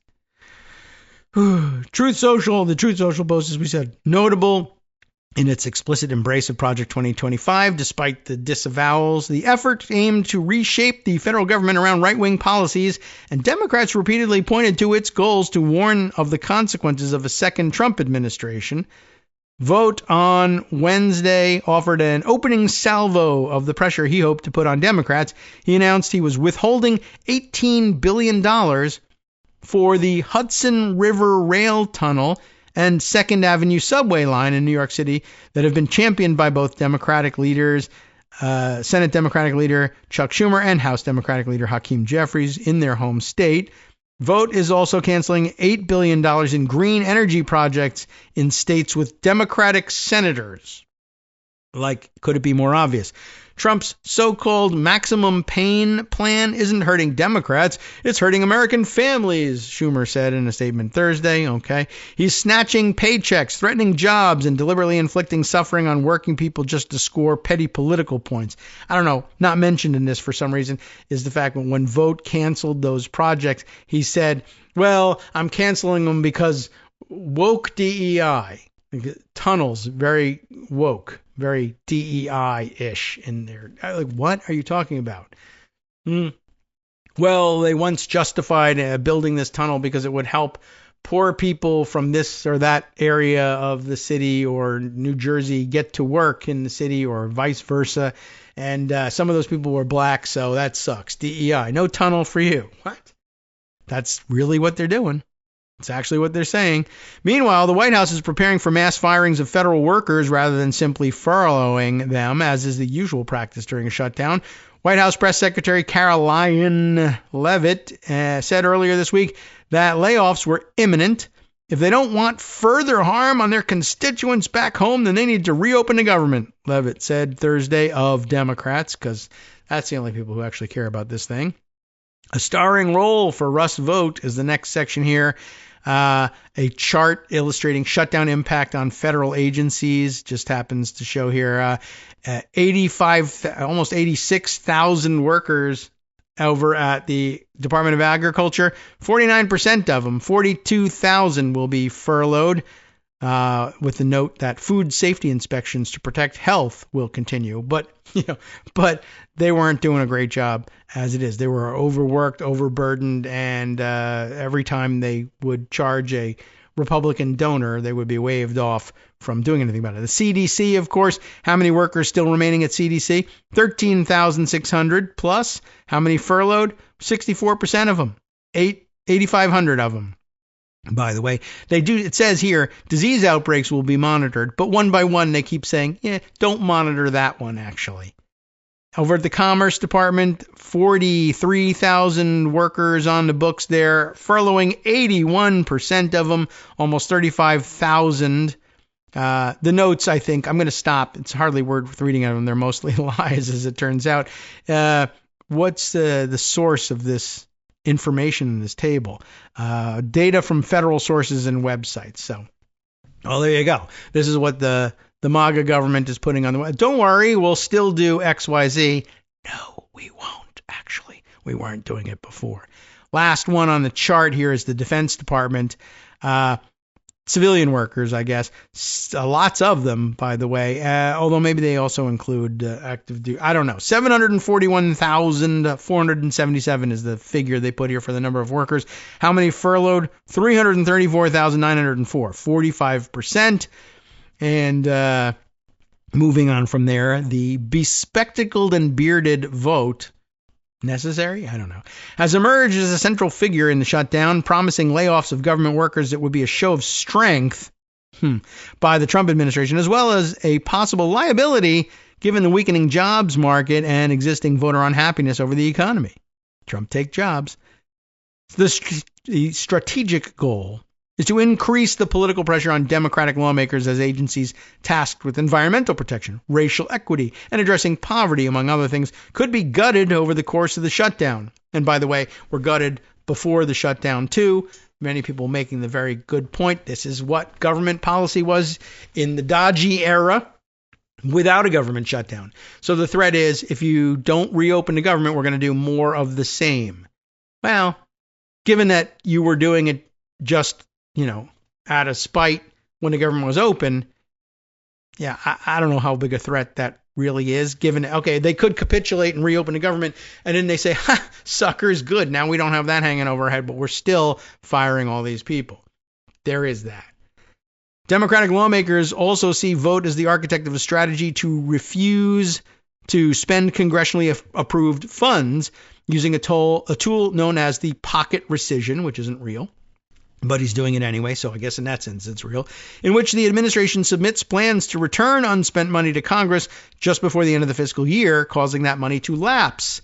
All of this means that Democratic spending priorities might be in jeopardy regardless of whether they want to keep the government open or partially closed. Ahead of the end of the fiscal year in September, Vought used the pocket rescissions to block spending of $4.9 billion in foreign aid. White House officials refused to speculate on the future use of pocket rescissions after rolling them out in late August, but one of Vought's former colleagues, insisting on anonymity to discuss the budget director's plans, said that the future of pocket rescissions, in the future they could be 20 times higher. Well, I'll be darned. And by the way, if they can block a Supreme Court nomination in front of everybody for a year, they can do pocket rescissions whenever they want. I mean, yes, they only become quote unquote effective, even under their theory, when the fiscal year turns over. But that doesn't mean that they couldn't very well just say they're impounding funds, block them. The Congress dithers on his behalf, and then the fiscal year comes to an end, and they've effectively impounded funds right from the get-go. They don't have to wait to the end of the fiscal year to try this. The shutdown continues with no end game in sight. The next section is titled Thursday is day 2 of the shutdown. And already the dial is turned high. Not sure what that means, but there's a link.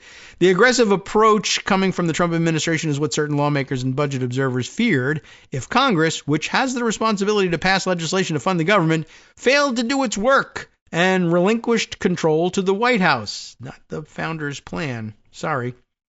Vote in a private conference call with House GOP lawmakers Wednesday afternoon told them of layoffs starting in the next day or two. It's an extension of the Department of Government Efficiency, quote unquote, work under Elon Musk that slashed through the federal government at the start of this year. Same stuff, right?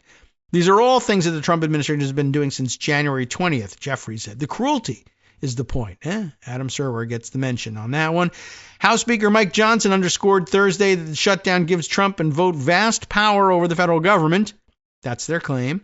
He blamed Democrats, what do you know, and said, quote, they have effectively turned off the legislative branch and handed it over to the president. That's weird because you're the legislative branch. Why can't you not turn it off? And by the way, lots of people pointing out, by the way, if Trump can do anything he wants to as president because he is in Article 2, why are we having a shutdown? Why not just mint the coin and say the government's open? Because he doesn't want it.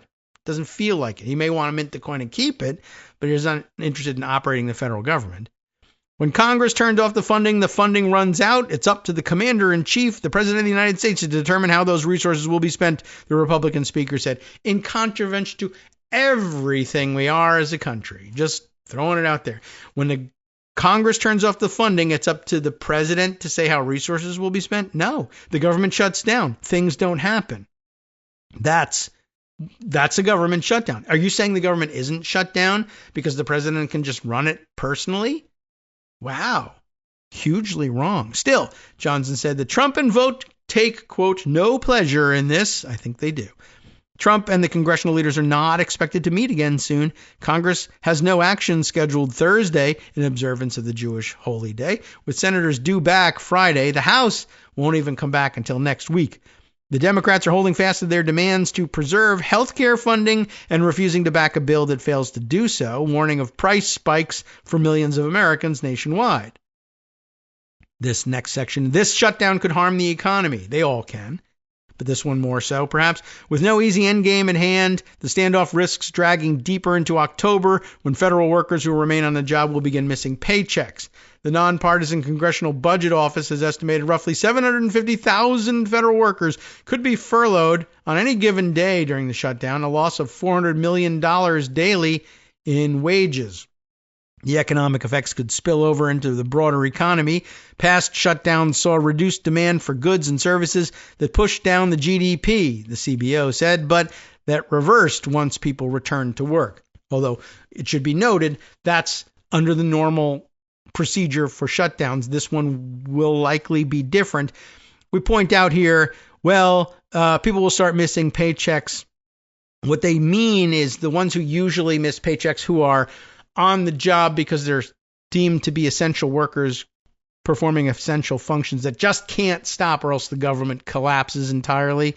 The country perhaps collapses entirely. Like you couldn't say, armed forces members, you're furloughed, you're out. Civilian workers you could do, but you can't tell people in the army, there's no army. If we get attacked, you can't fight back, right?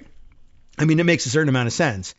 But there are certain workers, all their other functions that they're performing, all the ones that were in the notes, right, of the chart, supposedly continuing on the job, continuing to monitor disease outbreaks, continuing to monitor the weather, continuing to whatever else, mail out Social Security checks, et cetera, et cetera. Yeah, they usually do so, and they do so. They won't get paid.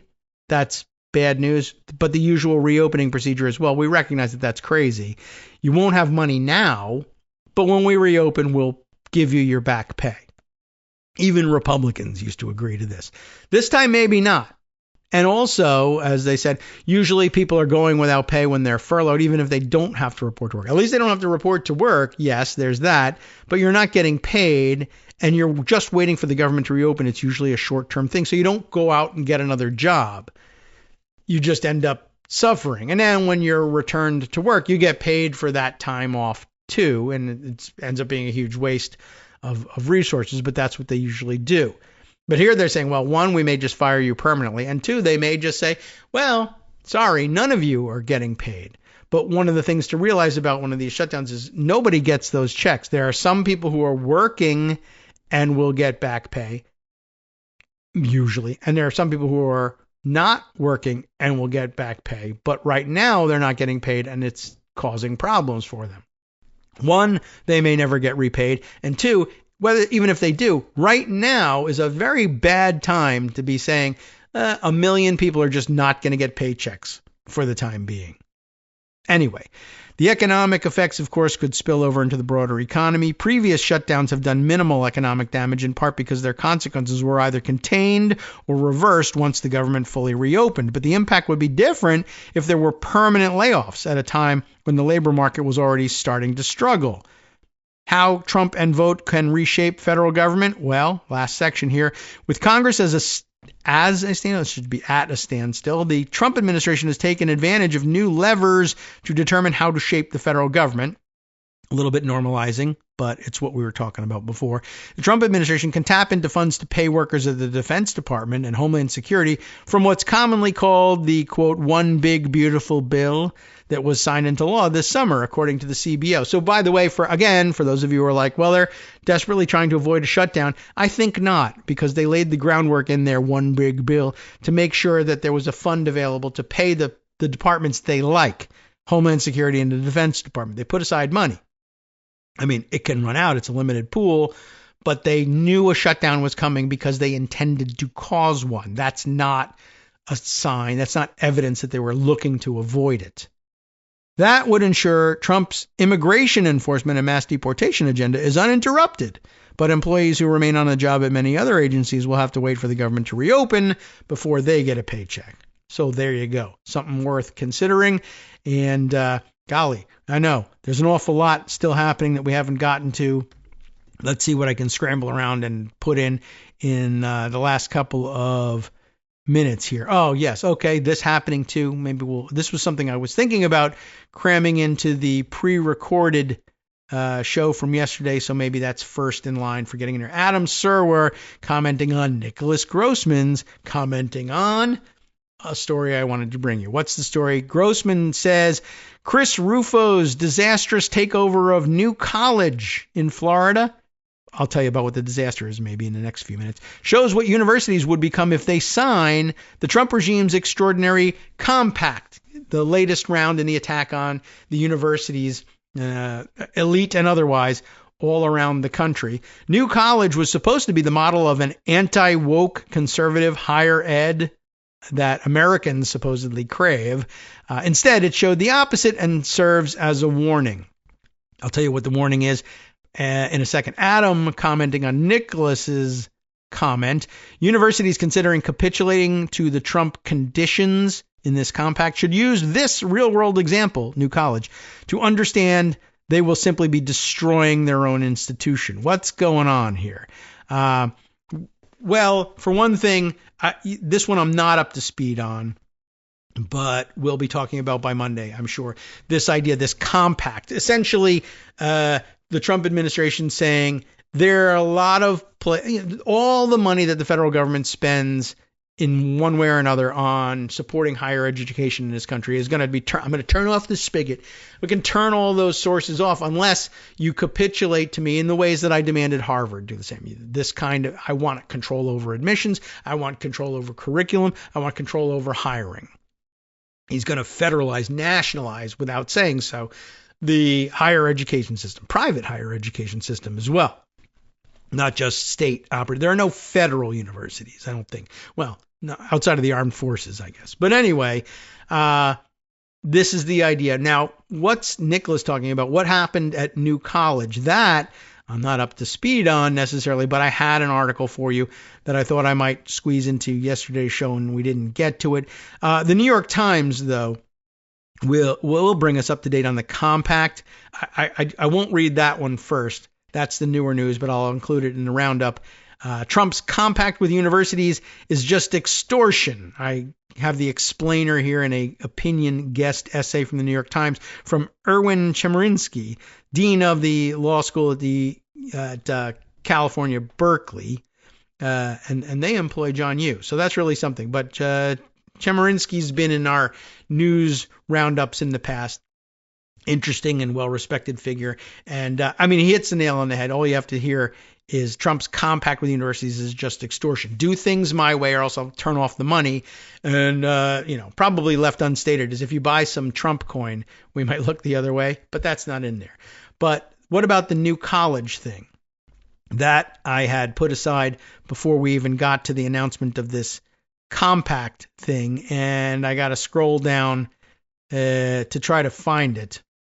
But give me a second here. I almost forgot that I wanted to get to something else entirely, and we'll see what we can do. I'll give you a quick summation from Inside Higher Ed. Josh Moody writing, spending soars, rankings fall at New College of Florida. Student outcomes and rankings are slipping at the liberal arts college while spending is up. Critics believe the college is at risk of implosion, and some are calling for privatization, which I don't know if that's going to be the solution or whether that was the eventual end game anyway. That could be true. Remember, this is the place that Chris Rufo is more or less in charge of, and it wouldn't surprise me at all if the idea was to take a public institution, ruin it, and then say, let's privatize it to get out of the ruination of it, except we'll let the same people run it. I'll give you a taste of this here. More than 2 years into a conservative takeover of New College of Florida, spending has soared, rankings have plummeted, raising questions about the efficacy of the overhaul.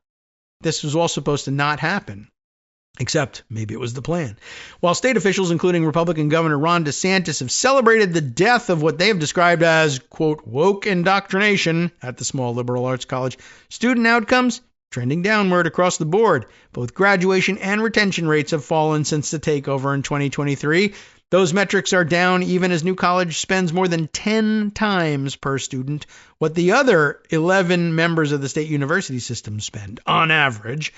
One estimate last year put the annual cost per student at about $10,000 per member institution. New College, bit of an outlier, with the head count under 900 students and a $118.5 million budget, which adds up to roughly not $10,000 per student, but $134,000 per student. What? What about Republican efficiency? Now critics are raising new questions about NCF's reputation, its worth, and its future prospects as a public liberal arts college.